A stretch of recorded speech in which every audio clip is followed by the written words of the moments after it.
दोस्तों स्टार्ट करते हैं आज के बाजार के साथ में। तो निफ्टी की सिचुएशन देख सकते हैं। निफ्टी के अंदर तो कुछ खास बड़ी तेजी मंदी नहीं थी, न्यूट्रल होकर निफ्टी ने क्लोजिंग दी है। निफ्टी बैंक ने भी कुछ खास नहीं किया, लेकिन निफ्टी मिड कैप्स ने 1% के आसपास की तेजी दी है। निफ्टी स्मॉल कैप्स ने भी काफ़ी शानदार परफॉर्म किया। तो कल के दिन भी mid cap and small cap companies काफ़ी चली थी, और आज के दिन भी आप देख सकते हैं small and mid cap companies में काफ़ी अच्छी तेजी देखने को मिली है। तो आपके पोर्टफोलियो ने किस तरह से परफॉर्म किया, आप चाहे तो नीचे कमेंट कर सकते हैं। क्योंकि तेजी और मंदी के स्टॉक्स को देखें तो तेजी के स्टॉक्स काफ़ी हाई थे, तो इस वजह से हो सकता है आपके पास में अगर एलोकेशन हो small and mid cap companies में, तो हो सकता है आपके पोर्टफोलियो ने प्लस में जाके क्लोज किया हो। अब इसके साथ में दोस्तों सेक्टर्स को देखते हैं, तो सेक्टर्स में वही सेक्टर्स आ चुके हैं। अब देखिए, जिसने फियर को खरीदा होगा, यानी हमने देखे थे कुछ करेक्शंस जिसमें small and mid cap companies गिरी थी, तो वहाँ पे अपॉर्चुनिटी बनी थी। अब वो स्टॉक्स वापस से चलना शुरू हो चुके हैं। और ये जो कुछ इमर्जिंग कंपनीज़ के स्टॉक्स थे जो काफ़ी समय से अच्छा कर रहे थे, जो मोमेंटम कंपनीज हम बोल सकते हैं, जो शॉर्ट टर्म के लिए काफ़ी इंपॉर्टेंट है, लॉन्ग टर्म के लिए इंपॉर्टेंट इतनी इन प्राइजेस पर नहीं है। तो शॉर्ट टर्म के लिए किसी ने पिक किया होगा तो उनके पैसे यहाँ पे बन रहे हैं।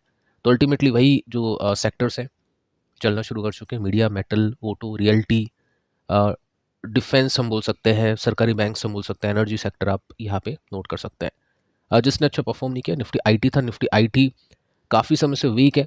तो कुछ कंपनीज अगर आपके हाथ में लगती है, जो स्टॉक्स काफ़ी ऊपर से डिस्काउंट के साथ में अवेलेबल है, आईटी में अगर आपके पास में एलोकेशन कम है तो चेकआउट कर सकते हैं। बट कुछ पैसे होने चाहिए आफ्टर रिजल्ट, क्योंकि अगर नंबर्स एक्सपेक्टेशन को मिस करते हैं तो हो सकता है हम फिर वो स्टॉक्स में 2-4% की जो गिरावट है नेक्स्ट टू डे और देख पाए। अगर काफ़ी हैविली मिस करते हैं एंड गाइडेंस भी काफ़ी वीक आती है अगले कुछ क्वार्टर्स के लिए, तो फिर हम और भी बड़े करेक्शंस उनमें देख सकते हैं। तो नंबर्स के लिए कुछ पैसे होने चाहिए निफ्टी आईटी के लिए, यानी जो आईटी कंपनीज के लिए। साथ में अगर आपके पास में अभी कोई आईटी स्टॉक्स है ही नहीं तो ध्यान दिया जा सकता है। अब निफ्टी 500 में चलते हैं, यहाँ पे देखते हैं कुछ उठापटक वाले स्टॉक्स को। टेनला प्लेटफॉर्म ने अच्छा परफॉर्म किया, 10-11% के आसपास का उछाल है, तो उसको चेकआउट करते हैं आगे चल के। एंड लूजर्स को देखते हैं, तो लूजर्स में दोस्तों आपको दिखेगा आनंद राठी। तो काफ़ी समय से काफ़ी लोग इसमें वेट कर रहे थे कि कब ये स्टॉक गिरेगा। तो 4-5% ये गिर चुका है। आगे चल के आगे कुछ वीडियोस में हम इसके ऊपर भी चर्चा करने वाले हैं। इसके साथ में देखते हैं यहाँ पे निफ्टी 100 में क्या है। तो वेदांता ने अच्छी तेजी दी। बाकी जो सरकारी कंपनीज हैं, हाल बेल, इन कंपनीज के स्टॉक्स में तेजी। टाटा कंज्यूमर ऊपर था। लूजर्स को चेकआउट करें तो लूजर्स में कुछ खास बड़ी गिरावट के साथ तो किसी ने क्लोजिंग नहीं दी है। 1-2% के साथ में छोटी मोटी गिरावट आप इनमें चेक कर सकते हैं। अब देखिए, पहली कंपनी है टेनला प्लेटफॉर्म। 11% के साथ में स्टॉक ने तेजी के साथ में क्लोजिंग दी है। तो यहाँ पे सबसे पहले एक बार हम इसके फंडामेंटल्स को चेकआउट करते हैं, वैल्यूएशन को देखते हैं, वैल्यूएशन किस तरह से है, फंडामेंटल्स कैसे इसके। तो 12,000 करोड़ का मार्केट कैप है, 23 का इसका पी है। एक टेक कंपनी हम इसको मान के चल सकते हैं। अब इसके अंदर कुछ अच्छी न्यूज़ भी हमने देखी थी कि जो एंटी फिशिंग है उसके लिए कंपनी ने सॉफ्टवेयर लॉन्च किया है, तो उसकी वजह से कंपनी को आगे चल के फ़ायदा होगा। नंबर्स भी डिसेंट आ रहे हैं। पिछले कुछ क्वार्टर्स की बात करें तो नंबर्स एक्सपेक्टेशन के आसपास थे, बट बीट नहीं किया था। तो देखते हैं इस क्वार्टर में नंबर्स कैसे आते हैं। बाकी प्रॉफिट की ग्रोथ है इसकी, काफ़ी अनस्टेबल प्रॉफिट है इसके, मतलब काफ़ी तेज़ी से बढ़ते हैं घटते हैं। वो चीज़ आप इसमें सिंपली नोट कर सकते हैं कि 10 साल में जो कंपनी का मुनाफा है 18% के सीजीआर के साथ में बढ़ चुका है, 5 साल में 93% के साथ में सीजीआर के साथ में, 3 साल में 67 है। तो ये अप्स एंड डाउन्स दिखाई देंगे, क्योंकि आप देखिए सेल्स जब 40% के साथ में बढ़ी है तो मुनाफा 18% के साथ में बढ़ा है, तो प्रॉफिट के मार्जिन भी इसके काफ़ी उथल पुथल के साथ में ही परफॉर्म करता है। तो काफ़ी high risky high rewarding stock company हम इसको बोल सकते हैं। तो अब इसके टेक्निकल्स को देख लेते हैं। अब देखिए, पैटर्न कुछ ऐसा है कि यहाँ पे रिवर्सल तो इसमें हो चुका है, रिवर्सल इसमें हो चुका है, बट स्टॉक अभी वेट कर रहा है। मतलब इन्वेस्टर्स अभी वेट करें कि अच्छी अर्निंग्स आए, बाजार की एक्सपेक्टेशन को बीट करे, तब इसमें कुछ अप मूव हमको देखने को मिले। अब देखिए, जो स्टॉक यहाँ पे गिरा था, इसको थोड़ा सा यहाँ पे डिटेल में चेकआउट करते हैं। यहाँ पे स्टॉक नीचे गया था, सपोर्ट पर था, रेसिस्टेंस 1200 रुपीज़ के आसपास है। तो ये जो गिरावट हुई वापस से तेजी में बदल गई। जो small and mid cap companies गिरी थी सेबी की न्यूज़ की वजह से, तो स्टॉक्स वापस से ऊपर आना शुरू हो चुके हैं। तो इस तरह की जो भी गिरावट होती है उसमें ध्यान देना चाहिए। काफ़ी लोगों ने वहाँ पे पैसे लगाए होंगे, काफ़ी लोगों ने वहाँ पे वेट एंड वॉच किया होगा। अब देखिए, वॉल्यूम्स तो सही है। पिछले कुछ दिनों के कंपैरिजन में वॉल्यूम्स अच्छे हैं, तो यहाँ पे हम इसको रेसिस्टेंस मानते हुए ब्रेकआउट बोल सकते हैं।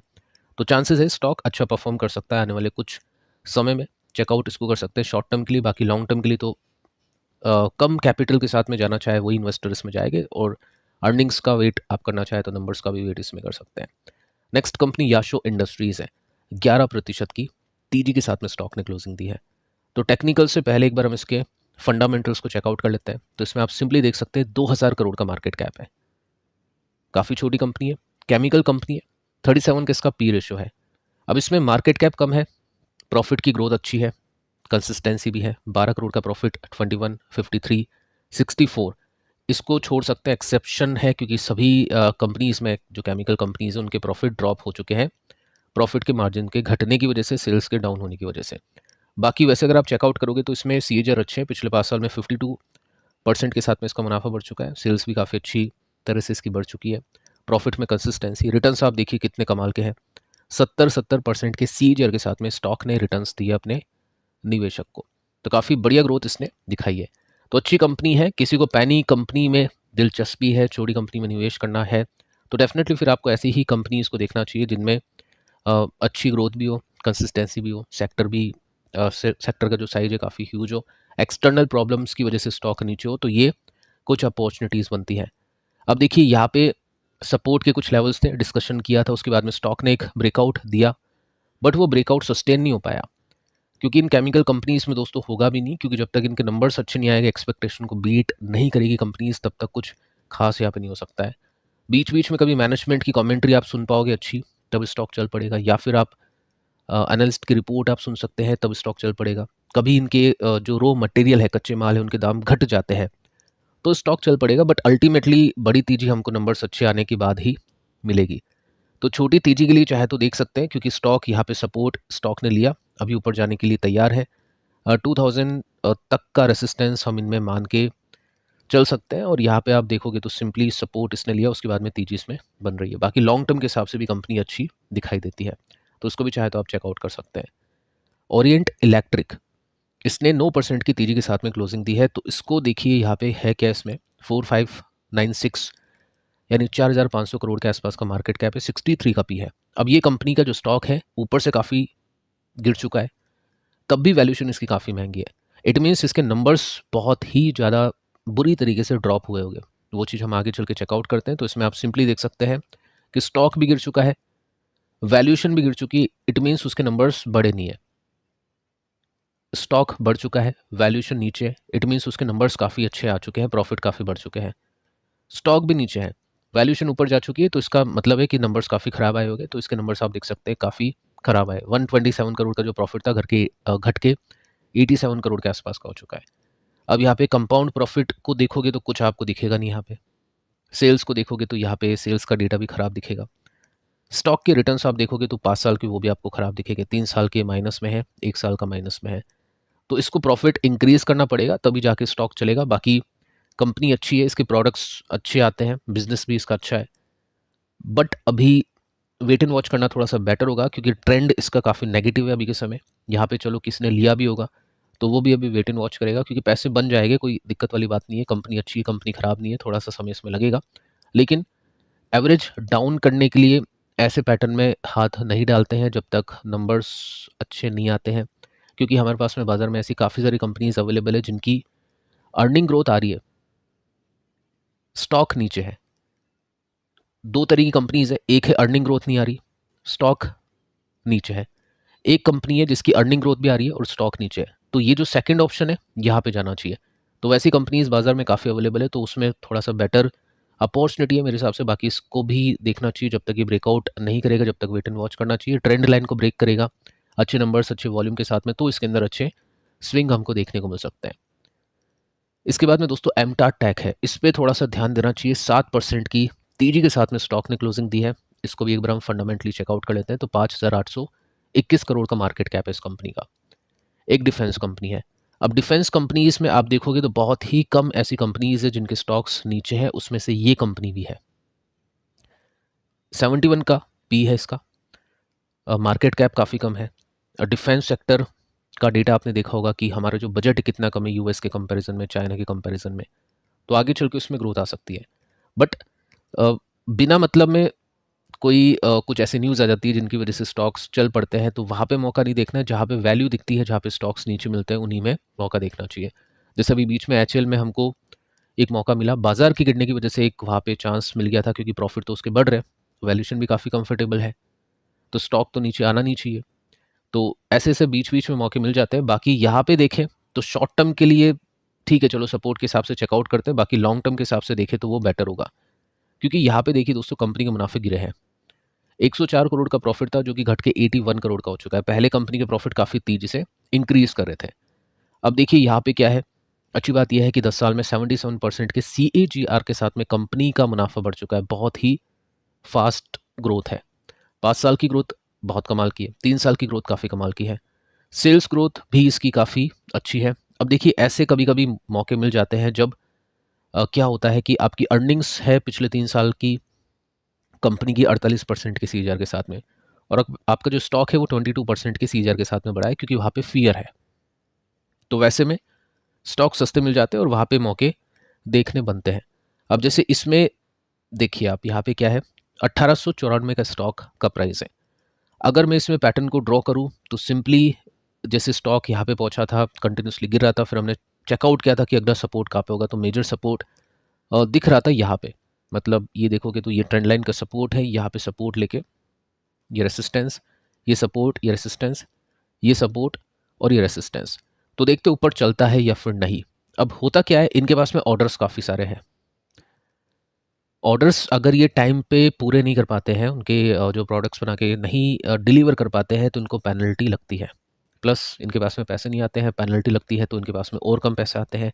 प्लस इनके जो एक्सपेंशंस इन्होंने की है कर्ज़ लेकर, उनका ब्याज इनको देना पड़ता है। तो कभी-कभी तकलीफ़ में कंपनी आ जाती है अगर ऑर्डर्स को टाइमली कंपनी पूरा नहीं कर पाती है तो। तो यही दिक्कत अब इसके पिछले कुछ क्वार्टर्स में आ रहे हैं कि ऑर्डर्स को कंपनी पूरी तरह से फुलफ़िल नहीं कर पा रही है टाइमली। इस वजह से स्टॉक आपको नीचे मिल रहा है, बाकी कंपनी हम अच्छी मान के इसको चल सकते हैं। डिफेंस सेक्टर है, न्यू सेक्टर है, न्यू सेक्टर तो नहीं बोल सकते, लेकिन हाँ भी न्यू इमर्जिंग सेक्टर इसको हम बोल सकते हैं। तो वहाँ पे थोड़ा-सा कम कैपिटल के साथ में लोग निवेश करते हैं, अच्छे लेवल पे। तो ये अच्छा लेवल दिख रहा है, ऊपर से 35% के डिस्काउंट के साथ में है। आज की डेट में यहाँ पे काफ़ी ज़्यादा डिस्काउंट था वैसे। इस प्राइस से अगर ये स्टॉक यहाँ तक पहुँच भी जाता है, तो 70-80% के गेन्स यहाँ पे निकल सकते हैं। तो अगर इसके नंबर्स अच्छे आ गए तो फिर इसको भागने से कोई नहीं रोक सकता। तो यहाँ पे खरीदना है तो बैट आपको करनी पड़ेगी कि नंबर्स अच्छे आ सकते हैं या खराब आ सकते हैं। अब नंबर्स अच्छे आने के बाद में खरीदोगे तो महंगा मिलेगा, और देख सकते हैं फिर आपके हिसाब से आपको अगर डिफेंस में जाना है तो। नेक्स्ट कंपनी है दोस्तों कैम्स। 6 से लेकर 7% की तेजी के साथ में स्टॉक ने क्लोजिंग दी है। एक न्यूज़ है इसको लेकर, मैं आपको आगे चल के बताता हूँ। प्लस एक बार हम सबसे पहले इसके फंडामेंटल्स को देख लेते हैं। मार्केट कैप इसका 15,000 करोड़ का है, 50 का पी है। एसेट मैनेजमेंट कंपनीज़ के लिए आरटी की सर्विसेज प्रोवाइड करती है, क्योंकि जो एसेट मैनेजमेंट कंपनीज़ है, म्यूचुअल फंड वाली कंपनीज़ है, उनका मेन काम है आपके पैसे को सही जगह निवेश करना। तो बाकी और भी फॉर्मेलिटीज़ होती है, पेपर वर्क होते हैं, आपकी एनएवी उसको रिडीम करना, और भी काफ़ी सारे कामकाज होते हैं, बैक एंड वाले कामकाज होते हैं, हम बोल सकते हैं वही कंपनी करती है। तो इसके पास में जो टॉप 10 म्यूचुअल फंड कंपनीज़ है, उसमें से मैक्सिमम कंपनीज़ इसके पास में है। यहाँ पे इसके पास में मोट है, एंट्री बैरियर इसके पास में है कि बाकी और कंपनीज़ इस बिज़नेस को नहीं कर सकती हैं। 2 ही कंपनी है भारत में, तो वो फ़ायदा यहाँ पे इसको मिलता है। अब देखिए अभी तो वैल्यूएशन इसकी 50 की हो चुकी है, पहले स्टॉक काफ़ी सस्ता अवेलेबल था। अगर मैं इसमें अर्निंग्स को दिखाऊँ तो अर्निंग्स इसकी इंक्रीज़ करी कंसिस्टेंट तरीके से, 164 टू 19 टू 89, 275, 312। ग्रोथ आपको यहाँ पे थोड़ी सी डिसेंट ही लगेगी, कम ही लगेगी। 15% के आसपास की ग्रोथ आप इसमें चेक कर सकते हैं। अब देखिए यहाँ पे क्या है, ये जो ग्रोथ है, ये ग्रोथ कैसे बढ़ती है? जब कंपनी को और नए बिजनेसेस मिलते हैं। अब जैसे यहाँ पे क्या है, आज की न्यूज़ आप देख सकते हैं, ये 2 अप्रैल की न्यूज़ है, एंड इसमें कंपनी को एक नया काम मिल चुका है। मैं यहाँ पे देख सकते हैं मेंशन कर रखा है कि company issuance of all digital insurance policy. इसको डिटेल में अगर हम इसमें यहाँ पे देखें, चेकआउट करें, तो सिंपली यहाँ पे कहने का मतलब ये है कि कंपनी मैनेज करेगी issuance of all digital insurance policies को। तो इंश्योरेंस पॉलिसीज़ का भी काम इसको मिल चुका है, उसका भी मैनेजमेंट कंपनी यहाँ पे करेगी। जो भी डिजिटल इशुएंस होगा वो ये कंपनी करने वाली है। तो इसकी वजह से स्टॉक ने अच्छी तेजी निकाल के दी है। अब देखिए दोस्तों, होता क्या है, जब स्टॉक नीचे होता है तब काफ़ी लोग बोलते हैं कि ये अच्छी कंपनी नहीं है, घटिया कंपनी है।